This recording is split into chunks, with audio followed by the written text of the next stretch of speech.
Well, look at you guys messaging me, asking if I'm coming.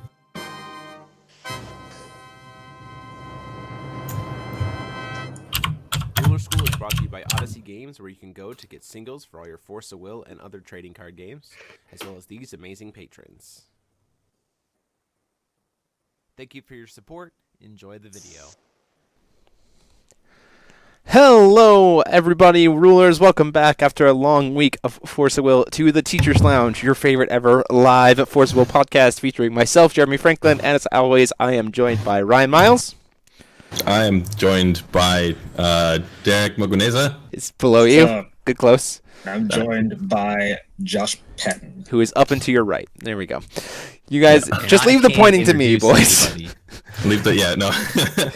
We are glad to have you all here. Hope you guys stick around and get some great discussion in the chat. Tonight we are going to be talking about why it is a good time to either get into Force of Will or get back into Force of Will. But before we get into that, if you like what we do here and feel like supporting us, like getting your name and getting some cool perks like getting your name in the opening credits, feel free to kind of click that join button down below and become an alumni of Ruler School. It goes directly to support the channel in terms of getting us to events or buying new equipment or everything else. All goes right in, and so we really appreciate that support. So I'm going to pause to you and ask if there's a link to the stream because I don't see it as live on my YouTube. Oh no, is it not working? Maybe we're not live. Maybe we are live and it's just me, but if we're we not, are live. It says we're live. Can you link me in the Discord or something? I will. I got you, bud. All right, fantastic. I'm glad that everyone watching can just listen to our internal. Yeah. You know. Yep. That's the best. Check it out. I'll send it to you on Facebook, buddy. That works too. Continue the conversation. I will continue the conversation. So we are coming up into the second set coming up of Alice Origins, the return to Alice Cluster, and so with that, it's been interesting, and we are actually seeing a trend in the communities of a kind of returning from the old guard, as well as an influx of newer players. And so kind of what we want to talk about is maybe why that's happening, as well as why now is a really good time to consider coming back and joining back into the game, or showing people that it's a good time to jump in. Ryan, you actually were the one who wanted to talk about this, so the floor is yours. All right, so we kind of brought this on when I was talking on the TCG Scrubs under the podcast. Jeff made an interesting point about the direction that the game had taken, and I was thinking about it because he made some points that I'm actually this is kind of a great time, because if you used to play Force of Will, right, and you stopped for whatever reason, then you probably stopped because of maybe Bahamut, possibly Reflect Refrain, maybe Fox, maybe Prisia, maybe Scheherazade. There have been a lot of straws that have broken the camel's backs that have occurred over the years, but at least if you were an old school player, you probably made it to the Seven Kings of the Land set. That was kind of the heyday of Force of Will. I think the Grim Cluster in general is most people think were the most popular, but as long as you didn't leave during the Bahamut era, and even if you did leave during Bahamut, you got to see what the Seven Kings were, and I think a lot of people were very interested in that set overall. So now, we know that Force of Will is cutting costs by reusing art, by reprinting cards, by making smaller sets. There's a lot of things that they're doing internally to keep the game alive. But if you really like the characters that they used to have, now is a great time to get back in. I think that the mechanics are not new player friendly, which was something that Jeff had kind of brought up as the game is getting more complicated. But when you look at games like Yu-Gi-Oh, when you look at the state of standard modern format in Magic, or almost any long-standing card game, they do get more complicated. But nobody that has never heard of Force of Will is going to pick up Force of Will right now. The game has been out for 5 years. There's lots of options in terms of card games. But if you've played before and you liked the game, we're back in a state where whatever made you quit is probably gone. Because all those things I mentioned, we're not in a one deck format anymore. We're not in a tier 0 format. You've got some pretty strong things. I think Perfect Loki or Athenia or Zeus Alice can be kind of frustrating. But overall, I think there is a healthy spread of competitive decks. I think we're still waiting to see what prize support is going to be if that's really what brought you into the first place. But overall, we've got your favorite characters coming back. We've got a diverse meta. We've got a pretty complicated and interactive game overall. There's just a lot of generally powerful things, but there's a lot of things on the same power level. And I think the game is healthy and interesting. more than it is just like completely imbalanced. Like, yeah, the game is a lot more powerful than it used to be, but everything's more powerful. And especially when set 2 comes out and we get more stranger support. Like right now, I do think Divinity is like the just better than strangers, but we got 4 sets of Divinity support, right? Right. So we get the more dual stones, once we get more strangers in set 2, more sword art support, whatever it is, I think that they will start to balance out even more, and that we will actually have a very competitive stranger versus Divinity format. And you might be able to build a deck that won't require DPV cards once set 2 drops. So yeah, absolutely. That's my argument. So what do you guys think about that? Either you guys want to go first? I have some points. So Derrick, go right ahead, buddy. Go for it. okay, sweet, goes me. I think I agree with you absolutely, and I also think that you're right in that the intro mechanics, especially like the strangers, are not like necessarily inherently easy to comprehend or understand, but with a little bit of repetition, you kind of do get used to it. The other interesting thing is that the point of entry, so we're talking purely point of entry, not looking to get competitive yet, just wanting to try the game out, everything else, AO1 has actually solved a lot of the ease of entry issues that we had with New Valhalla. What was the problem we had with New Valhalla? As soon as set 2 dropped, we had no starter decks left. Yeah. And nobody was getting any more. So I still see stores being able to order more starter decks, right? So like access to the starter deck cards of like saying, you want to get into this game? Cool, try it, do it. Totally super easy to get into right now, which is great. Excellent way to get back into it. I've seen players who... The other thing is the size of the booster boxes, right? Like, I know some people complain because it's like, oh, fewer packs, but also ease of entry, right? Because you can just it's easier for you to commit to an entire booster box now because it's smaller and cheaper than it was before, which I think is something that's enticing to new players because they want a wide variety of stuff to be able to goof around with and get into. The other cool thing is, I think, and this is a point that Josh and I spoke to before the podcast, is whether intentional or not, Lenneth was perfectly designed to be new player creative. Like a lot of new player creativity. She was perfectly designed to say, look, you bought a box of AO1, you got a Lenneth that comes with it, it's in the box, you didn't have to worry about missing out on that, and there's so many different ways you can build Lenneth, even with just a box of AO1. Even if you buy AO1 and one of the 2 starter decks, there is a bunch of different ways that you can build Lenneth, and I think that was a really easy, really great thing. Every new person who comes into our store, even if they just buy a starter deck, we hand them a Lenneth too, just to say like, hey, try this out, because it's super easy of access. That was another big problem that we had in New Valhalla, was people just couldn't get rulers, and I think AO has solved that issue, and so it's a really easy time to kind of jump back in and try things out that way. And the average player starting Force of Will or wanting to get used to Force of Will is not going to immediately jump to the, what do I need to do to get hyper competitive?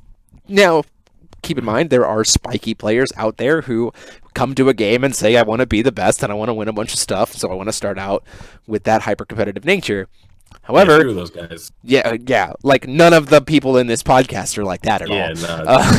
Not at all. Games are made to be played for fun. Games are made to be played for fun. Yeah, exactly. But also at the same time, building communities, building locals, getting your scenes thriving, which is honestly what we're seeing in the current community and what we're hearing in a lot of different areas, is built on the, oh, this seems fun and I can goof around with it. And I think Alice Origins 1 and hopefully Alice Origins 2 is the same kind of way. And I especially think that with this plan of introducing, I mean, the model of AO2 is already set up to be the same model as AO1, 2 different starters and a buy-a-box ruler, same kind of way, right? So if that model continues, then I think that we're going to continue to see people kind of come back. I think that as more sets of AO come back, we're going to see more and more reprints that start to get that old guard who really loved Alice Cluster to say, wait a minute. More cards from my favorite cluster are ones that I'm going to start to use? Okay. Like, I specifically told one of the guys in my locals who played for a long time, Ryan, do you remember Tyler Tompkins? He play it in. Yeah. So Yep. I told him that Priscia was coming back and that she was going to be red-green, and he just went, "Well, I'm coming back to Forceful now." Like that statement by itself got people back in, and more that I talk to people, the more and more I hear that of saying like. You tell them that their favorite character is back, you tell them about a cool reprint, you tell them about how they can get cards easily, and they're just in. They're just ready to go. And I think that's another big piece is just the investment to get back into Force of Will, at least that are just like a being able to play it on the regular, is so much less of a hassle and so much less of a bigger commitment than it was in the past, which I think is a great kind of stepping point. Mm-hmm. For sure. Hey, real quick. Sure. Ryan was right. Like, you can't find your video on YouTube, and you have to do the link. You did it as unlisted. Oh, That's that's maybe why we don't have a ton of viewers. I'll go fix that right now. Yeah, no, like we're in set. Like that's what I was looking at. I was like, I'm on YouTube, and I'm like, Hold on. I ran to Facebook and I was like, Public, save. basically redo it. Like Ryan, go from. It should be now. It should be good now. Go check. I just changed it. Hopefully. Otherwise, I'll just restart it. I'm watching us now. Jeez Louise, I'm so freaking stupid. Unlisted. Yeah, unlisted is no longer there, so. Okay, we figured it out. All All right, so hi everyone, welcome to Rules. Jeez Louise, I'm so stupid. Below me, we've got Josh Patton to my. Says we're live now. Jeez Right. Louise, I'm so stupid. For those of you who are just joining us because I'm dumb and didn't unlist the video, when we're done, go watch the beginning of this. Oh, Go watch the first like. The TLDR is that it's a great time to get back into Force of Will if you had played before, because the TLDR is all your favorite characters returning. If you left Force of Will, you left because of Bahamut or Reflector Frame or Fox or Priscia or Scheherazade. So you probably played when Seven Kings were out, and now they're all coming back. Boom. Point number 2 is that, what was point number 2? I already forgot. I had a whole spiel, and now we're backtracking. I was hoping I would remember point 2 in the middle of point 1.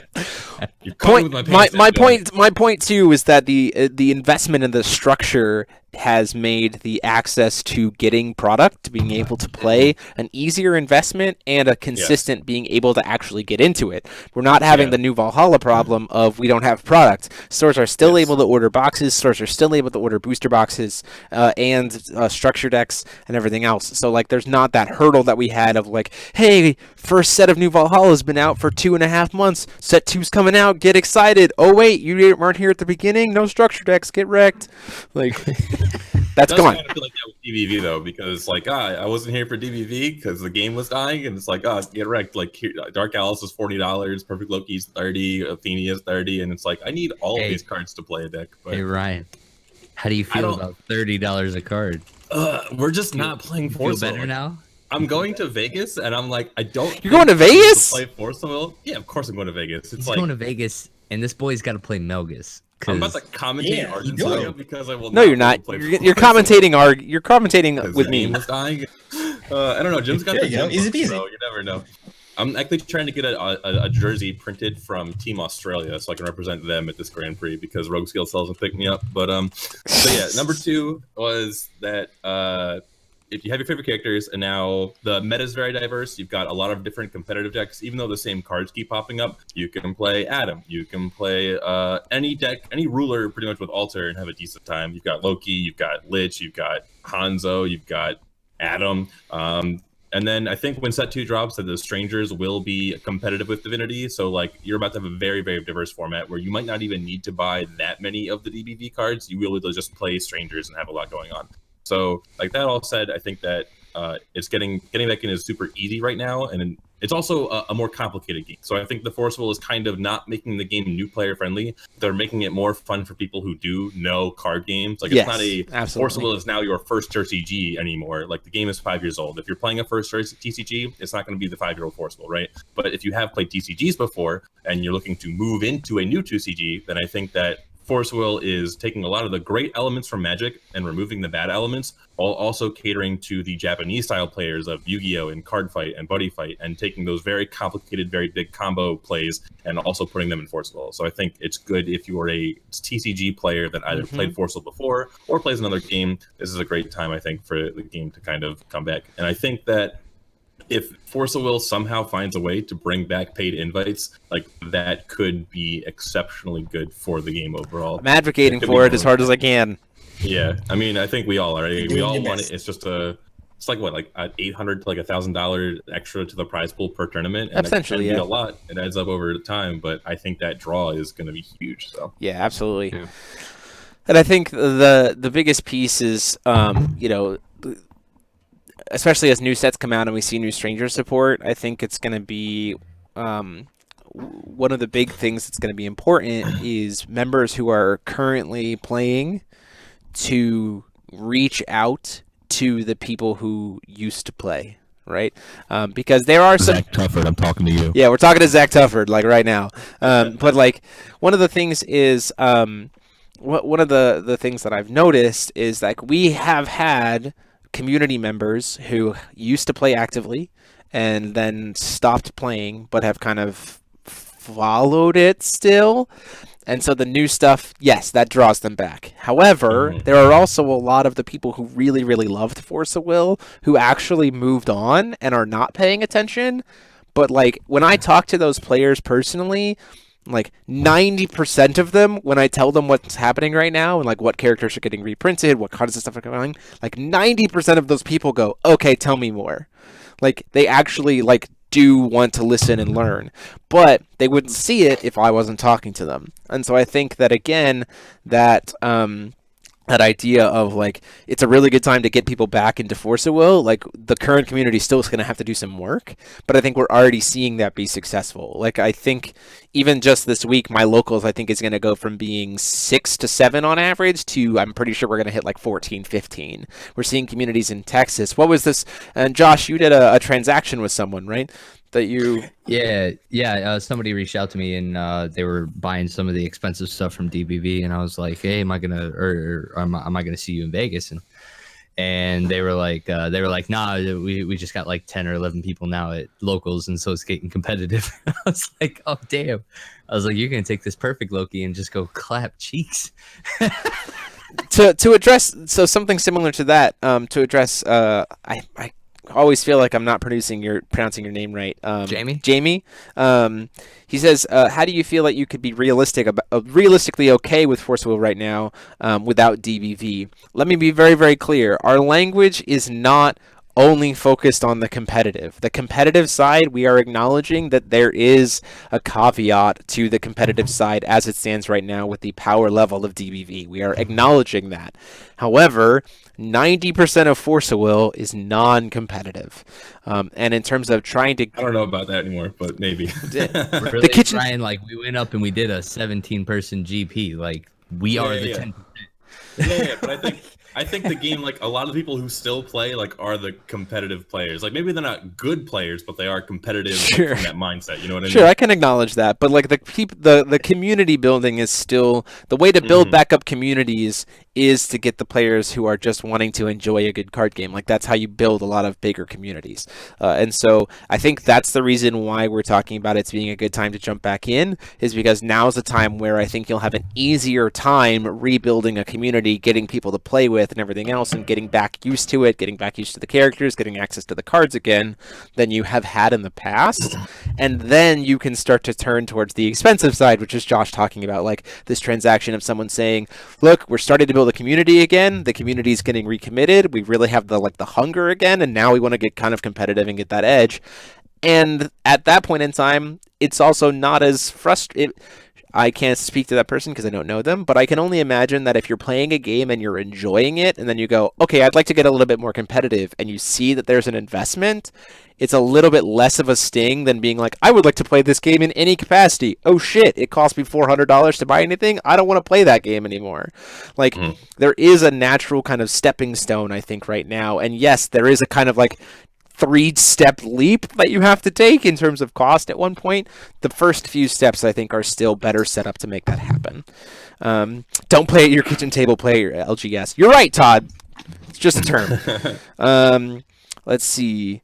But yeah, actually, kind of going back to that a little bit, like Go I ahead. do want to speak, because I think there was a question that said somebody was questioning whether or not strangers would actually compete with Divinity. And like the theory is, yeah, by like set 2, like you'll see probably an uptick in Stranger decks competing with Divinity decks, because it's just it's everything that we've talked about. Like the more dual stones we get, the bigger the color spread, like, and then the more the regalia start to interact with the other, and the more strangers that we get, like there's just a lot of more cards in the card pool for this specific mechanic. Like we can start to see that it will get more caught up with Divinity. Right now that's not the case, but guess what? You don't got a GP till the next set releases. So. Vegas is gonna be wild.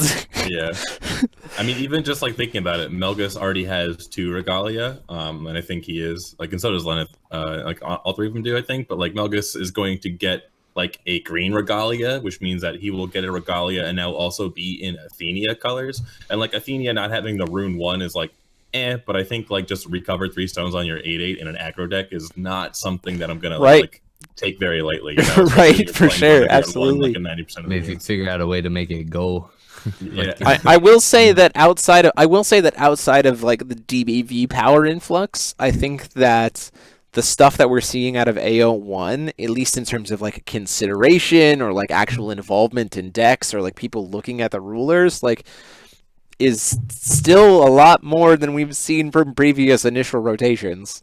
So like, yeah, this is actually like a fantastic, like I always like come startup of a new set, like I always get excited, like this is the time for new people to come in. People don't like coming in set 4, you know what I mean? It's like those cards are only in rotation for a year, blah blah blah, initial investment. Like these cards that you're buying right now, they're 2-year cards, and at this point Force of Will does not have a good reputation of nailing blank 01. Like they it's never gone well except for like back in like Alice. So like the fact that they did very well here, like I'm completely on board, and I think everybody's feeling it. I think Thiefsing in the Charlotte set was pretty cool. Is that CFC? CFC? Yeah. I really like that set one. Yeah. Yeah, because you had Turbo Glider. Stop. Yeah, but like we had Turbo Glider, we had Captain Hook. Dude, Miles was champion. It was a great time for Forceful, Turbo Glider, world champion. That came out of a starter deck. Yeah, but it was like still like A01 was like just, or what is it? Grim? No, Alice Rhea? Lapis 1. Yeah, it was Lapis 01 was good. Yeah, Rhea 1 was not good, I don't think. New Valhalla 1 was not good. Not right out out the gate, no, absolutely. Yeah. I would argue Curse of Frozen Casket wasn't good, but... To go back in like terms of creativity, right? Like, when did Rulers Memoria rotated when Rhea came out, right? Correct. So then for New Front, so like we had 5-color deck building for most of Forceful's life cycle, and 5-color deck building kind of boils down to, like it's very easy to just play the 40 best cards in the game. You just got to pick what ruler is the best ruler in the game and then build your best 5-color deck around that, most of the format.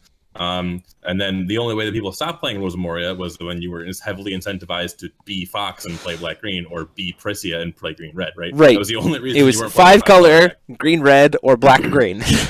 Yes, and it was because like the rulers were just that broken and didn't care about 5 colors. Like their 2 colors were just that broken. And then so we lose Rose Moria. We have dual stones still for all of Rhea Cluster, but like Rhea Cluster was, I think, very unimpactful overall. And all of the rulers in that set were very linear. Like they had a mechanic that like required the cards to support them. So there wasn't a lot of creativity in deck building. It was like, okay, I picked like my 2 or 3 best colors, and then I just build my Keurig deck. Or I don't play Rhea, or I don't play Pandas. Oh, look, Scheherazad's out. Okay, format's over. Right. And then we have no dual stones. We finally have generic rulers again, so you can kind of play the cards that you want to play that do whatever things you want to be doing. But now you have mono stones, so you're just picking, okay, oh, look, Lorite's still legal. I guess I need to play a green deck in my monocolor deck. Like, that was the entire format. So now we have dual stones and generic rulers and a lot of just openness. There's nothing like super being pigeonholed. Like, you look at the best decks in the format, and they're Turbo Glider all over again. They're just an amalgamation of the best cards, and there's not really like a consensus on what the best cards are because of how like the mana bases can be consistent. Ryan and I argue about whether or not Ploki or Adam is the best deck in format, and Ryan helped me build the Adam deck. Yeah, I still think Ploki. I don't know. I think like, Ploki is like slowly becoming, in my opinion, the dumbest card. We can speak to. I mean, like we're all except for Ryan. I mean, Ryan's in the Discord, so it doesn't really matter. But all of us are in the Rogues Guild, and I think if you talk to every single Rogues Guild member, like none of us is like 100% on board with anybody else in terms of what the perfect form of the perfect deck even looks like. Yeah. Like We have argued about the details. like so much, this year. but it's like, Yeah. but like that's almost a good thing, right? Because the format is like is not solved and has this little like tweakableness that like you can do it. Now again, that is still a hurdle in regards to getting access to those cards.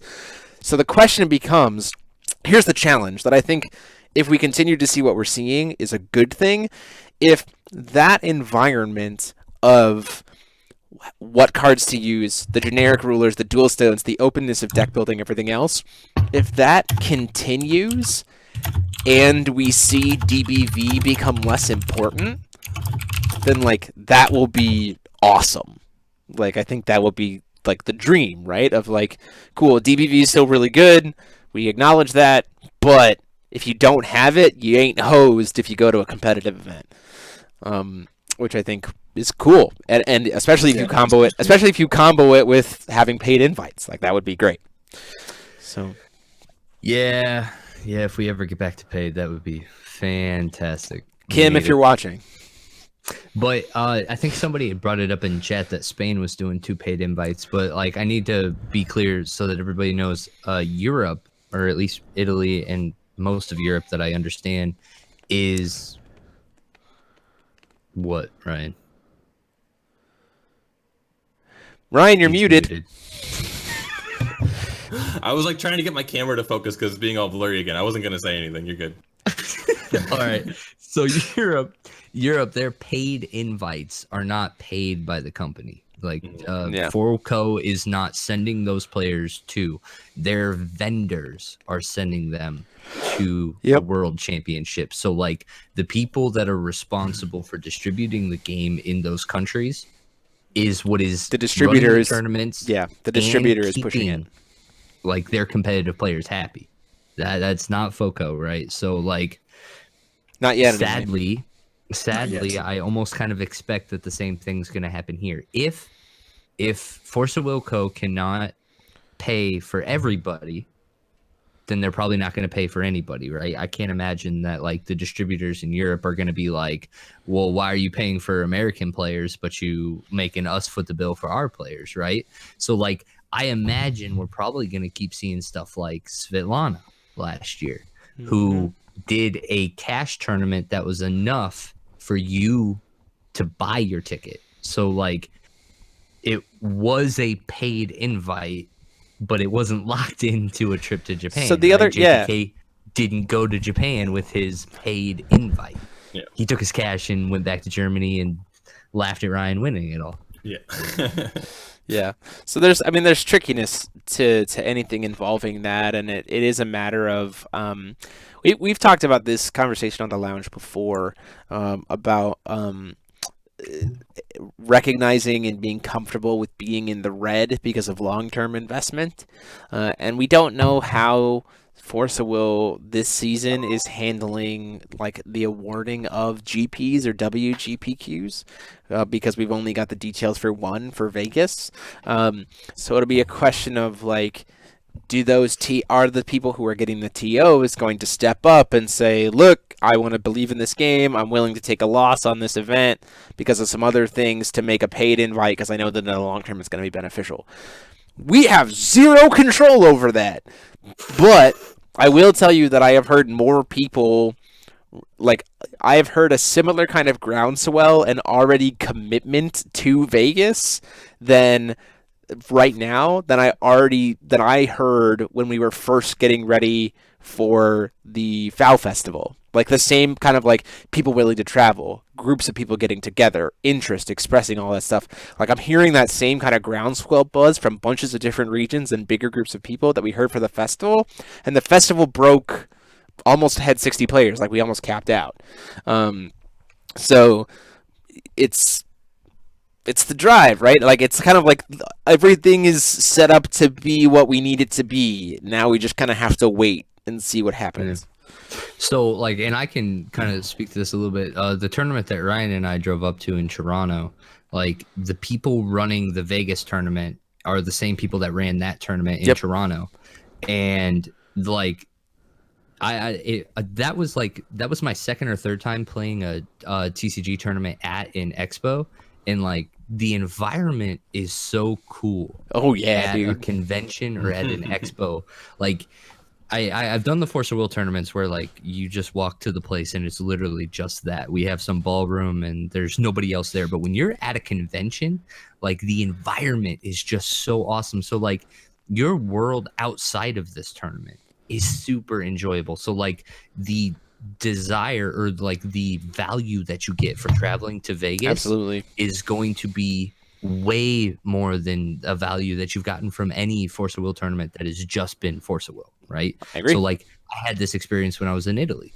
They did their tournament at an expo, and so like between rounds I'm walking in, people are like dancing to K-pop right out in the middle, right? Like food trucks with ice cream stuffed into waffle fish or whatever that was. I don't know what it was called, but it was awesome. Like card vendors and just everything all over. It was a blast.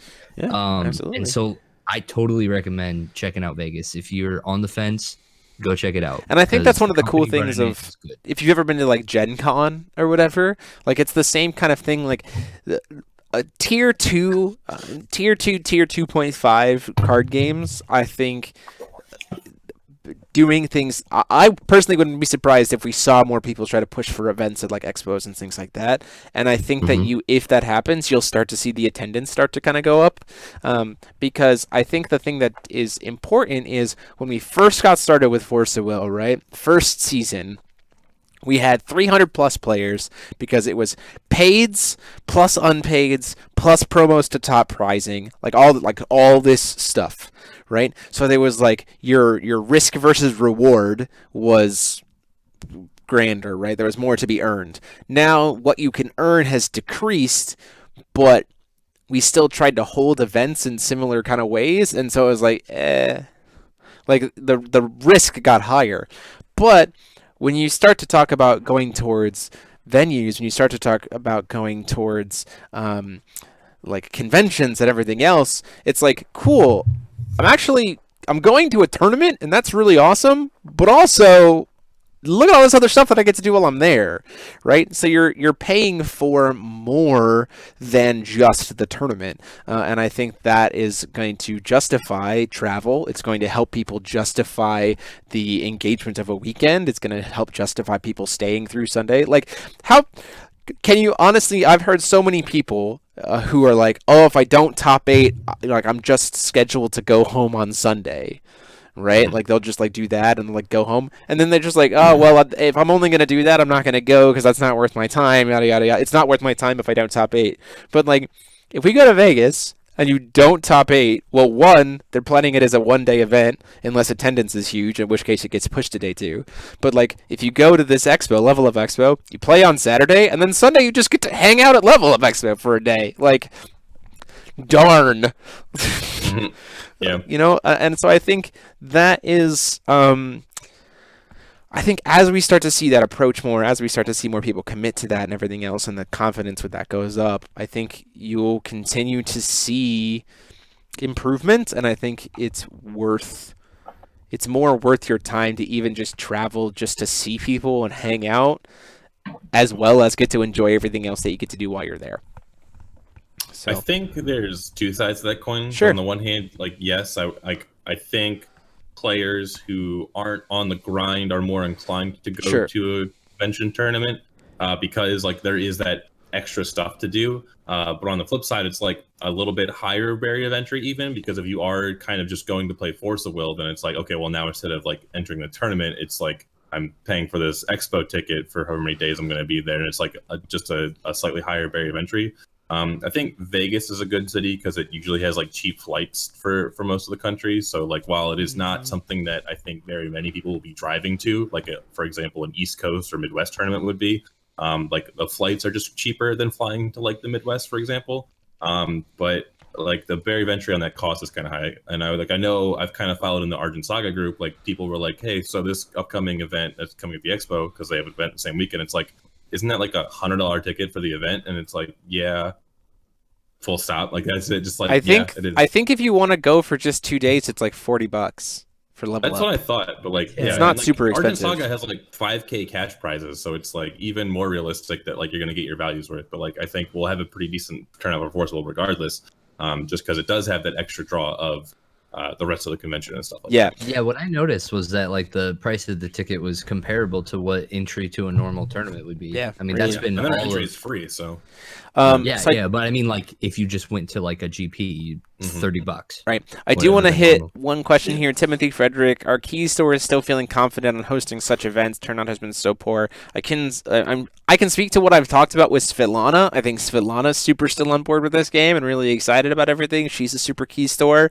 I know Todd over at Portal, like things are going well for them in terms of still like really, I mean, they've got Todd as a driving force, right? So there's a lot of confidence there. I know that CM is Carta Magica, and they're coming from Canada to Vegas to do this event, so there's obviously some confidence there. My store, Odyssey Games here in Kalamazoo, has straight asked me point blank, Jeremy, what do we need to do to host a GP? Like, there's definitely there's interest there. You've got Dylan Hunt up in Canada who also runs a shop, Gamers Lair. They probably are interested in running it. Like the stores out in California are having more success. Southern California with Ryan Camacho and that crew, they're having a lot more success. I think you have stores who want to do this, and so it's just going to be about making that happen and making them verbal about wanting to make that happen. So we'll have to see. This season might be super weird in terms of we have stagnated releases of when events are, but at the same time that could work to our benefit, provided it's not like, hey, by the way, GP next week. As long as it's actually spaced out, it might not be awful. It might not be awful to have the season announcements kind of come as the season progresses, right? But we'll have to see how that goes. No, that's terrible. I said might not be. I can't plan around that. Yeah, it depends. It depends. I'm not sure where the headspace of your average Forcible player is at right now when it comes to traveling for events. I know that paid invites are my most important thing, which is now I don't care. You have one, it, but, so I know all of my friends that play the game will go if there are paid invites, and then I will get to see all of my friends at Worlds. So that's my number one thing that I want out of the game. But if you're Joe Schmo who just takes ISIS to every event, Patrick, and then you just want to go to an event, are you realistically expecting to get a paid invite at that point? But you want to play your favorite deck, so you're gonna go anyway. So. Hey, the stars are aligned. Wow. Hey, the stars are aligned for Patrick. It's a deck he wants to play, and it's good. Yeah. So to quickly, Gray Grumbler addressing in the chat, when is the next Vite Ramen mats coming up for events? I actually have some cool news about that. We are, I have just recently been talking with Vite Ramen, and they are getting stuff ready for a Valentine's quarter new mat, new round of kits. So I have a very important question for you if that's the case. Sure. Are we finally going to get the Billy Buttons playmat that ARG so rudely denied us? No, it is not a Billy Buttons playmat. All right. All right. Vite Ramen's dead to me. Svetlana, you hosting circuits? What's going on? So, but they are, and yes, their nationals are in August. So Vite, after one round of circuits, said we want to keep doing this. So they will be doing. As far as I know, they've planned for at least 2 more sets of kits. So at least 2 more rounds of these. First round of kits, timing wise, that was right before AO1, right? So this whole influx of players, that is fantastic because this will be perfect. This will be perfect time location for locals to be all right, look, you guys have been getting back into it for about a month. Here's a slightly bigger tournament. Yeah, here's a kit. Re-familiar with your ARG mats and all that stuff. Here, we didn't lose it. Here you go. Right. Good on you, Vite Ramen. And one of the important things for people to recognize about the Vite Ramen stuff is you do not have to be a store owner to purchase and run these events. You can just be a player who has a community at your store, or just a player. People have run it out of their house. They've run Vite Ramen. All I know just runs 8-man Right. like casual. So like playtest these, events in the the beauty space. is these kits do not have to be you can be casual guy on the street and purchase one of these kits, or like team up. You got a group of 7 friends, cool. Everybody chip in some money, buy a kit, run a tournament. Congrats, you all will have an invite to Nats. Ta-da, done. Like. Or you have a community and you want to run an event. You know there are players there. Your store owner's like, I'm not really sure. Buy a kit and show them. Like, buy a kit and show them that you can get the people to show up. That'll get them. Hey, you brought 18 people into my store for an event that I didn't host. I'm curious. Please tell me more. You don't even have to do New Frontiers tournaments, right? Like, you can do any format. You absolutely can do any format. Stories circuit. I will, if you have a Epic Stories Vite Ramen tournament within the continental U.S., I will probably show up. I'm not like. Congrats! Oh, by the way, there is plans for one in Chicago. Back at that same spot in Chicago. All right. Epic Stories tournament in Chicago. Let's go. Cash too, by the way. Cash plus. I need to build a new Epic Story. I have to update it. Wait, cash plus invites. I'll have more information soon, but there's plans for a cash plus invites event in Chicago for Epic Stories. Gotcha. Okay. The kits, Travis, the kits are the Vite Ramen Circuit kits. They are $150, and they come with the playmat, the custom playmat, 8 copies of it, 7 top 8s, a champion mat, and then a judge mat, and then 8 invites to nationals. And it's just a kit that Vite Ramen has decided to sponsor. People can order them and run it, and then they have invites to their nationals, which will be in California in August. And that, based on the number of kits they sell and everything else, is going to be just cash and merch and swag and all kinds of cool stuff. And I am going to push, so I can't promise this. I have a lot of good connections within the company. I can't promise it. I am going to push to try to get invites to Worlds at nationals.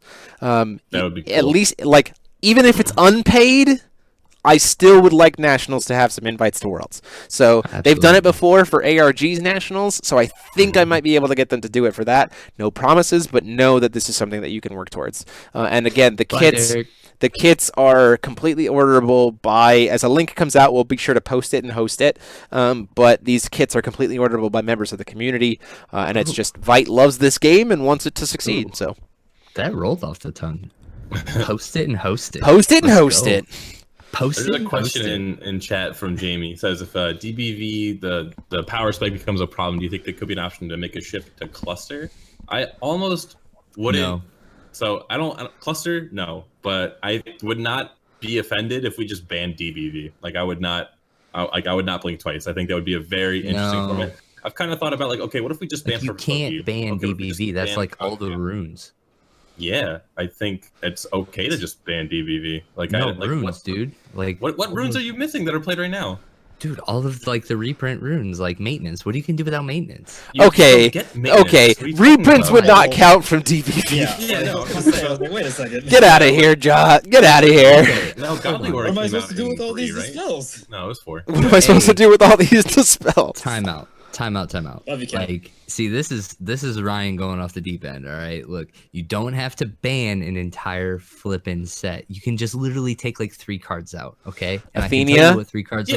Alice, Athenia, Dark Alice, and Perfect Loki. No, right? You leave That's Dark all you Alice need. in. You That's all you leave need. in Dark Alice. Take out Kaguya. Ryan over here hates Kaguya, red, right? So, Kaguya, Perfect Loki, know and all you Athenia. guys thought that Red was, doesn't matter. like, going to Red be is like irrelevant. What? The only You reason tried that to Red is ban good ISIS. right now. You tried to ban ISIS. That's what you just tried to do. Tell the people.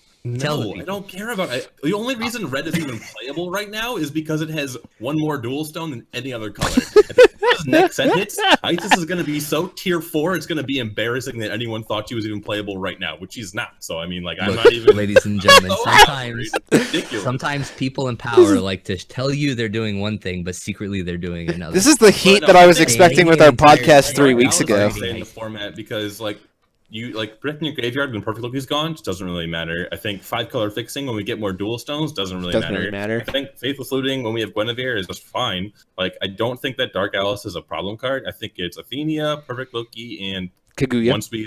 Once the dual stones come back, Kaguya is going to be an issue. Oh, jeez, Louise. As someone who plays Adam, As soon as I get Gusting Skies and Deep Woods, even Deep Woods, I'm already like, to be honest, even Deep Woods, I'm already looking at Kaguya being like, I think I can just comfortably play you again. Yeah, no, for sure. So those are like definitely 3 problem cool. cards, but like if we're just gonna be like ubiquitous about it, because like I know Jamie has messaged me on Facebook a couple times, like his entire region just does not have DBV because like the suppliers and distributors in that area just like could not get the set. And I'm like, well, he's like, well, can't we build a deck list? And I'm like, I have no idea. Like what, like how far down the tier list do I have to go to build a deck without DBV right now? And it's like, it's difficult. And I've thought about the content topic a lot of this video where it's like, hey, if you're a returning player, it's a great time to get back into the game. I'm like, man, I should be able to recommend a deck that doesn't have $40 cards for players to get back in. And I'm like, Melgus. I don't know if I can do that. Melgus. Pretty much Melgus. I don't even know if that's true. Watch your mouth. Red. He has a problem with red. No, I just think that Melgus is like that incomparable to Adam and Perfect Loki. Like, I mean, yeah, like that's the problem, right? Yeah, and again, that's that like first getting in step, getting used to the game step, wanting to get kind of interested in trying to actually deck build rather than just goof around. Competitive. Yeah.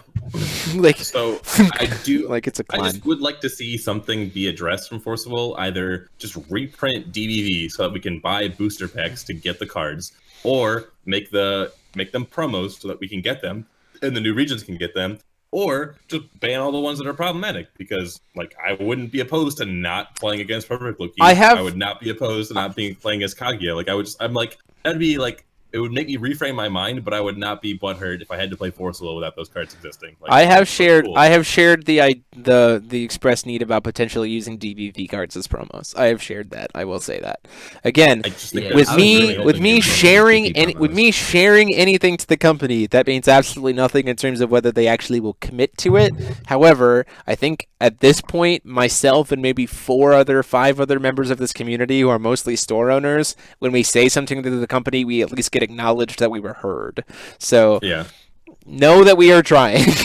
Yeah, I mean, like I know, like they want to make like they have no reason to not listen to us when we're like, hey, here's like an idea that will make the game better and more fun for people. They're sure. Like, yeah, great idea, but absolutely not. That's ridiculous. Like that's not what they're doing, right? Like there's obviously logistics to it, but like I think there's a couple solutions, and like those are some of them. You know what I'm really excited to see though, because it'll be interesting to see what. So like our sets, we know that we're getting 4 sets, right? And we know that it's typically 3 months per set. And we have set 2 coming out here next month. The question becomes, we also are getting a mini set and another standalone starter deck in the form of the Ghost in the Shell stuff. My question is, when is that stuff going to drop? And how much of it is going to be colorless machines? Spring of 2020, right? Like spring of 2020 is when the show is coming. Yep. So like, here's the thing. Yeah. When we're talking influx. Oh my gosh, dude! Like I don't know if. All right, so like a little bit of finance for you guys. Sure. Right? Oh boy. AO1 is maintaining its value. Okay? Oh, definitely. Look, I don't know if anybody's paid attention to that, but your little 20 booster pack of reprint stuff that everyone was kind of poo-pooing on, it's not. It's good. Which means that the supply is equal to the demand. The initial starting price is maintaining itself through the course of its life right now. The price on this box isn't tanking.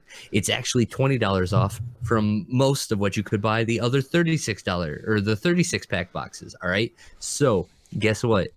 That means if in 3-4 months when this little thing drops and a bunch of new players come in off of this anime they watched on Netflix, that's going to get scooped up. Okay, I'm sitting on 18 boxes of commons through rares over in my corner. I'm not saying you should invest. What I'm telling you right now, and what I'm telling everybody in here, okay, buy AO1. Everybody here that is listening, if you got burnt by DBV, get on board AO1 and AO2, because guess what? A bunch of nobodies are coming in hot off of Netflix, and they're gonna scoop it all up. So here is the interesting thing, right? And here is I think the biggest predicator of whether or not the anime release is going to have an impact in Force of Will's crowd size. If it advertises it. If it advertises at the end of every episode, like what you saw, enjoy the series, go buy the cards. Yeah, it has to though. Right? I mean, like everything logically would tell us that it should. The Witcher advertised the video game. Like, did it? No, it did not. I don't think it's going to get advertised. So we'll have to see. No. I still bought The Witcher 3 after watching it. I haven't even played it, but I'm like, yeah, that was cool. I want to do more of this. I watched the opening cutscene, and I'm like, I'm going to go play trading card games now. But hold on, time out. How many people do you think watched The Witcher and didn't even know it was a video game? 40%? Like, probably a decent amount, honestly. And that's going to be way higher with Ghost in the Shell. But I do think, like, I mean, even if you see, like, a surge of, like, 15 to 20 people that, like, start coming to events because they saw it, they checked it out. Like, I think, like, even saying 100 people check out the game at their local store because they watched it and because there's a local store near them that is available to, like, get Forcible, right? 100 people. 20, 15 of that actually like comes to an event. That's still turning an event from like 50 people into like 65 people. Like, yep, still, we'll have to see. It is going to be interesting to see what happens. So I'm hyped for it. Colorless machines. I'm hyped. Let's go. Just give me a freaking remote control golem, a 2020 that has pseudo eternal. Yeah. And then have it get removed from play by a single one-drop card and then cry. Don't do that. All the boss monsters are unkillable right now. Like all the Makoto, all the giants have barrier 4. Like these are all excellent, except for the fact that Perfect Loki exists, and then it's like that card's everything. Yeah, Vegas is going to be interesting because like we're talking about 2 drops day of. Said 2 drops. The Friday of the tournament. Yeah. So, like, there's a lot of things there. So, like, anybody going to Vegas, like, get your untap account ready. And as spoilers are going, like, you got to go. Oh, the other thing, too, is to note is Cards and Magica is a vendor, right? They're a store. Like, they run Force the Will events and sell it, and they're a distributor. So, like, you're probably going to be able to show up in Vegas and get product, like, morning of. Like, sealed. Probably not singles. I'm just going to play a stranger deck because I don't need an invite and because I don't own any DBV cards. So whatever... Wait a minute. I'm going to be at the same event at Ryan and he's not going to bum all my cards off me? Woo! I might bum all your cards off you. If you want to play, I'll commentate the event. You just go out there and crush you with Adam. I'll be like, here guys, Ryan Miles here to talk about Force Will because Jeremy's out there clapping kids. Ah! I don't need an invite. I'm still going back to Worlds. Over, I'm commentating Force Will. We just make eye contact and it's like... No, it's I've said that I'm going to be actively tracking the number of viewers that my stream versus Jim streams has, and every single time that my stream is above his, I'm just gonna tweet him being like, "How's that viewership?" That's not the pettiest thing I've ever heard, but all right. So, like, the data there is actually going to kind of suggest, like, how many people going actually had access to DBV cards. Because yeah, for sure. I don't know how small that pool is.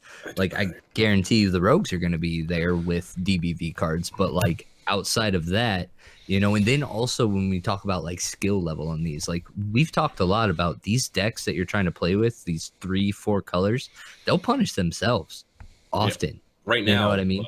Not next set, I don't think. Yeah, Anthony, Vegas is New Frontiers format. Yes.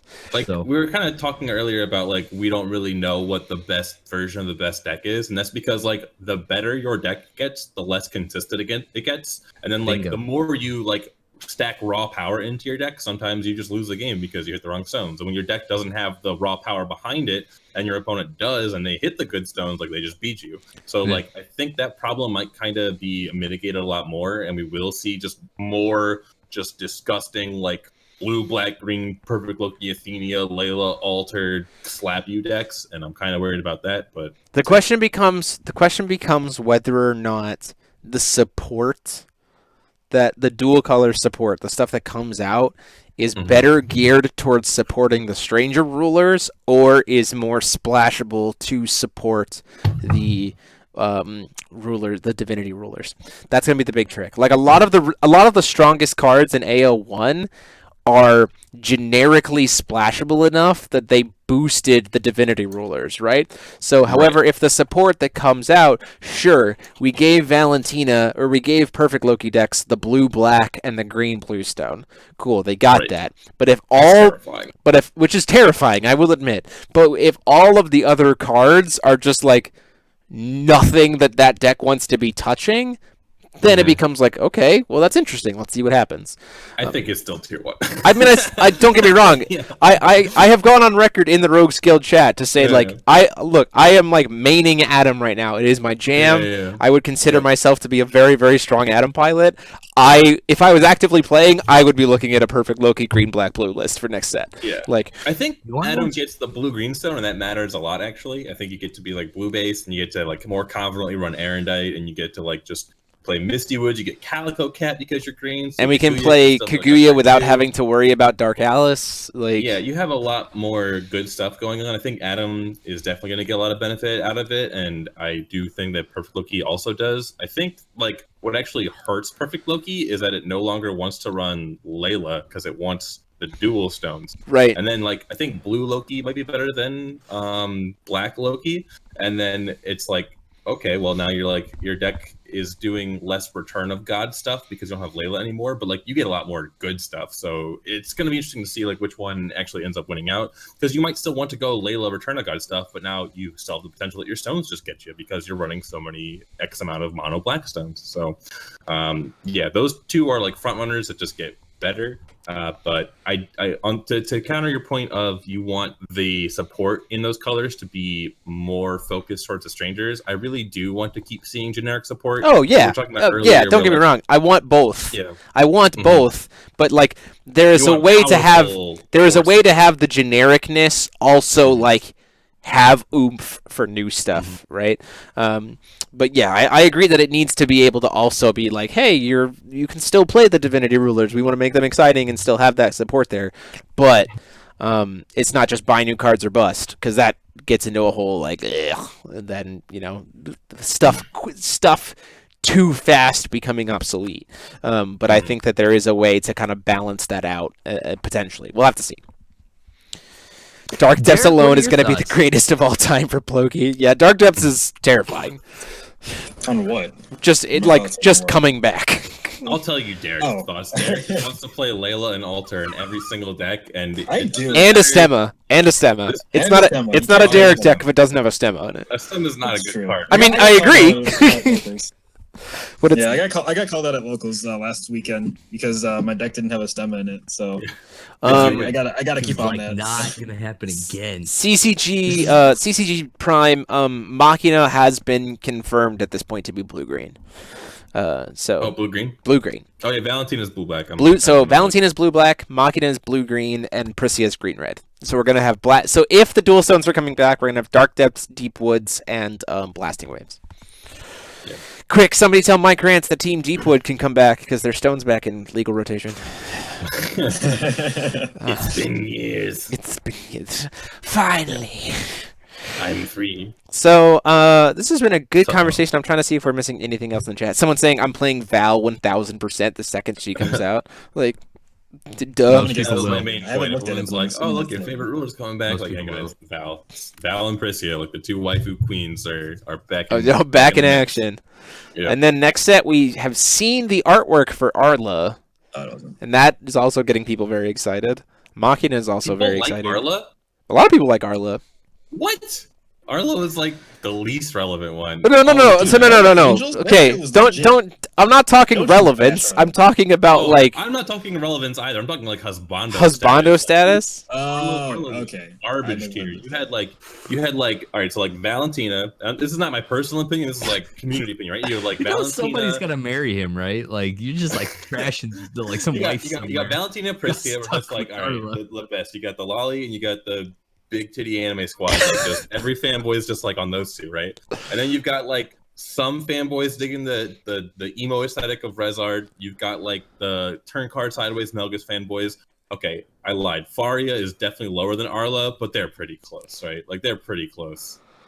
I don't know. I can't remember the other Seven Kings, so maybe there are other ones. What is it? There's 5. Machina. Did you say Prisha? Machina, Valentina, yeah. Prisia, Arla, Melgus, Faria, and That's Rezard what I'm saying. and Rezard. No, we said Rezard already. Did I? I thought so. There's one of each. Let me look. color. Hold on. I'm gonna look at here. There's one of Machina, each color, and then Valentina, Arla, Priscia, Faria, Melgus, white because Faria. and we got it. Melgus and Rezard. Yeah. 7. Okay, so Faria is definitely the farthest one below, but Arla is not much farther from the bottom of the dung heap in my opinion. But The biggest question of this Apparently- cluster becomes when Disgusting Skies get reprinted. Because the second Disgusting Skies get reprinted, Never. your Kaguyas are going to spike in value. don't ask such terrifying My signed questions. Kaguyas are gonna be valuable. Oh, I know, right? Except I'll never get rid of them. Maybe next set they just print Oh it hell on no. that defines the format. I don't know. We still have Magic Stone of Faith. Maybe they just print some broken humans and they're just like, all right, well, here's your Gustings, guys, but green white's the best deck anyway. Ah! Human you can't counter on. And it's like, oh no. Now hold on. To be fair, we do have Sephiroth, so maybe that card will Hold see on, play. hold on. Okay, all right. So interesting Green, white, thought. black? Memoria. We've only got so many promos. What if they just put a whole set into like they're like, all right, now the Memoria is DBV. Shit. Genius! Ship it! Done! Million boxes sold. Dude, million boxes honestly, I would sold. be completely fine with that. Because, Million like, boxes. that- You'd sell a that, million. like, border in. I'm not. There's no way that happens in set 2 because it's just like 2 Oh sets. no, but like set 3, set 4, your memorials are just Do it. DBV again. I'ma pitch it. I'ma pitch that. One, like from November. Josh, Like, I'm taking that idea and I'm gonna pitch it to the company. You're a Can you genius. give me a world invite? Can I have a world invite for that? Like, I'll bring you. I'll tell you what, Josh. I tell you what, Josh. Started printing set 3. 100%. If they take that idea and print it into set 4, I will pay for you to come with me and commentate Worlds. wait, All why right, 4? clipping What about that 3? shit. Here we go. Clipping Three it. is already being printed. Like Set 3 is probably already designed at this point, right? Okay. Yeah, So like it's set already- 4 would Wait, have to be when hold any on. influence happens. Time out. So we're gonna do Memoria for 3 months. Like this DBV's Yeah. gonna be Yeah, no, like everyone's we gonna have to ban get them their before then. DBV cards for 3 months. Spice. We get Memoria in the Ghost in the Shell structure deck. There you go. Like you get one Nailed it. DBV super rare, like per Ghost in the Shell. Oh my god.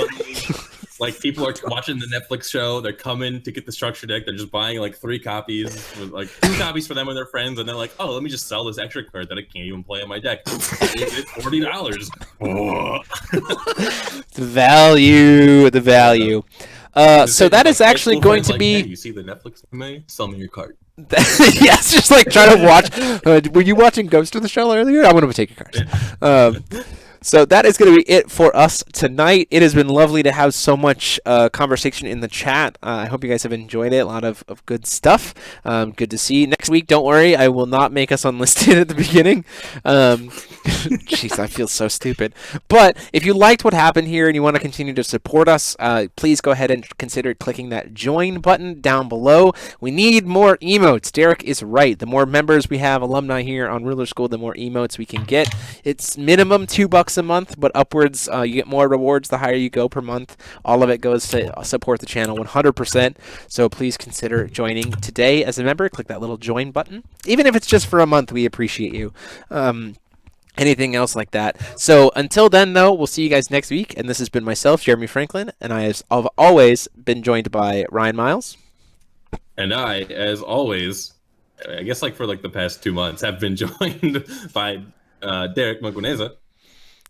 And I, for the past, I don't know how long I've been on this podcast, I've been joined by Josh Patton. And Josh Patton, you want to talk about Sign Josh? us off. Come on, dude. Sign us off. And thanks, Rogues Guild. Bye. Jeez. And until next time, we'll say class dismissed. Have a good night, everybody. Man.